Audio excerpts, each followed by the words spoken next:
Fake EV sales numbers in Australia reported for 2024. Welcome back to the channel, everyone. Today we're changing gears quite literally, and I'm going to react to one of the videos by the one and only John Cadogan, the auto expert, self-proclaimed auto expert, but well-deserved. John, I am a big fan.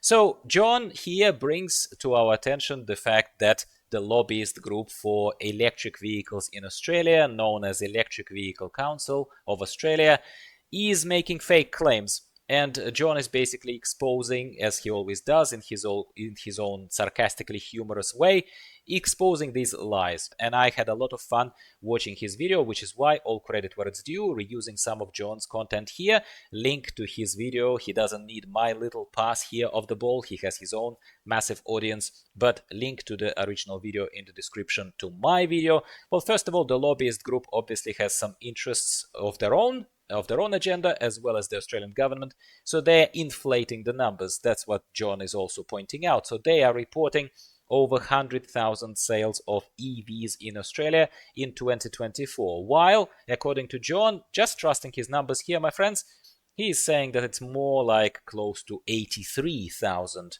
of vehicles sold in Australia in 2024. They're inflating the numbers because they are treating the definition of EVs a little bit loosely and in their favor, obviously, by basically not just talking about EVs per se, the ones that are very heavily reliant on Australian architecture, infrastructure more than architecture of electric vehicle charging stations and other kind of things, in order to be successful in those sales. But instead of that, they're adding to that number of EV sales, true EV sales, the number of plug-in hybrid sales. Well, that's convenient, isn't it? Because people are a lot more interested in plug-in hybrids because they can work off, normal petrol as well as electricity.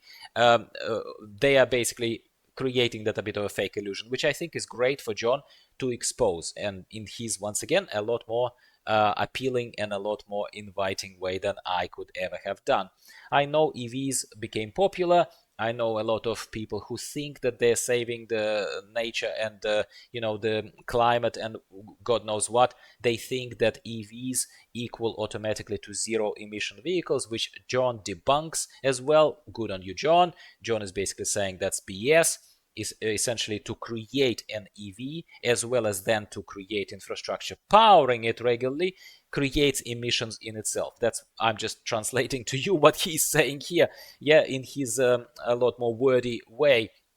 It's an underwhelming growth of EVs in Australia. John is pointing it out as well. It's more like 3.8% year-on-year sales growth for EVs, in spite of all the insane amount of competition right now with China-made EVs, even some decent ones that John even praised himself. Please don't think that I forgot about him praising the EV MG4 a while ago, and he tested it. I don't know his relationship with MG, don't want to allege anything, but even John said that it's quite a value for money kind of car. And I sort of agree if you're driving in the urban cities, large cities of Australia, such as Sydney, Melbourne, maybe, I don't know, where you have convenience of power stations, and if you belong to that really top margin of relatively affluent people who have access to the overnight parking with a charging station, essentially your own charging station. But if you're starting to rely on the public infrastructure for EVs in Australia, that's insufficient. It's developing insufficiently. Its upkeep and its servicing is insufficient, etc., etc. If you start relying on that, you are ultimately in the world of hurt. That's a TLDR of what John is saying, and my main sentiment that I'd like to echo. I'm not a fan of EVs. I disagree with John on a lot of things, being a fan, but I disagree with John on a lot of things. He's a sensationalist, very successful sensationalist, clickbaiter, essentially. He gives us a lot of entertainment and a lot of great, valuable data. But at the same time, he's a sensationalist. That's what makes him so successful. He has a lot of subscribers, a lot more than me. You don't need to tell me the obvious, but I'm a big fan. However, he takes it too far, way too far. He took it way too far, bashing Tank 300, for example, and other things. We have had a lot of examples, but one of the main kind of piñatas for John, what he bashes regularly, other than Chinese cars for some reason. I don't know, John, are they not paying you enough? They're not paying me, but maybe someone as big as you, they surely would be paying you. Not alleging anything, man, just trying to be funny. But basically, he likes to bash Chinese cars and he likes to bash EVs. I meet him on EVs side. I do not think Australia is built for it. I do not think EVs should be pretending. They should be a toy for rich boys and girls who can drive to the, to your favorite cafe somewhere in Newtown, Sydney region, in an EV without making much of a grunt of the noise of the ICE engine. Okay, I'll take that. That's fine. But being on a high horse pretending that these EVs are saving the planet and that you are not contributing to production of CO2 into the atmosphere or contribution, much bigger contribution than my Subaru Outback does, by the way, over the time of its use. And that is all a myth and that is all BS. And I applaud John for debunking it repeatedly, fearlessly, and kind of tirelessly. He hits into the same spot over and over and over for maximum effect. Good on him. All right, so the lack of infrastructure, charging infrastructure. Australia is far behind in building reliable charging network. It's pretty clear. John is talking about it. Just try and drive the vehicle, an EV, properly from Sydney to something like Canberra, and you will find out. John talked about it. I've seen examples of it kind of otherwise. Yeah, unscientifically proven, but more as an average Joe and Jane, which my channel obviously is. I'm a lot less numbers reliant and more practical experience and observations reliant. High entry cost as well. Let's not forget, yes, I know that, say, MG specifically as a brand ran a pretty good and appealing campaign end of last year, I think, if I'm not mistaken. You told me, my viewers told me in the comments, that they were running an unbelievable kind of probably selling these EVs at a loss just to hit some kind of other bottom line of hitting a certain number of sales, even if the dollar sign was in the minus for them on the balance sheet. I know that they are making EVs affordable, specifically MG. I'm not going to talk about Polestars, Teslas, and some other brands, EV brands, BYD, and so on and so forth. Now we have Zeekr even arriving in Australia, which is wonderful to see competition, but we don't have infrastructure for those cars unless you're an affluent person living in Woolloomooloo, somewhere in Sydney or somewhere else. So the entry cost is very, very expensive. Even if you look at some relatively modestly priced EVs that are not specifically of Chinese origin or don't fall under a very heavily discounted campaign, then if you look at Hyundai Kona, for example, or some other similar kind of brands and cars, prolific brands, then you will see that entry cost of ownership of an EV is about $20,000 to $30,000 more expensive. So when you tell me that you started saving $1 or $2 or even more, so I'm being here also exaggerating it for effect, but the point still remains. If you're telling me that, I bought an EV and I don't look back, I'm saying good on you. Who am I to judge? However, everyone is conveniently pretending that it's like you didn't overpay massively for buying this EV, then to start saving 3 cents here and $1 here on fuel. Because you do. Before you start recouping those costs, man, oh man, you have to really drive this car into the ground. So, and a better question that John is asking, which I really, really liked, good on him as well, to add that angle rather than the usual angles of infrastructure, blah, blah, blah. He's saying, the better question is, can you afford a brand new vehicle in Australia in 2024, 2025 at all? Can you fork out that much cash or get a novated lease? God bless you, don't do it. Like, don't do it, okay? I have other videos talking about this. Man, I'm still in the world of hurt with this bloody novated lease.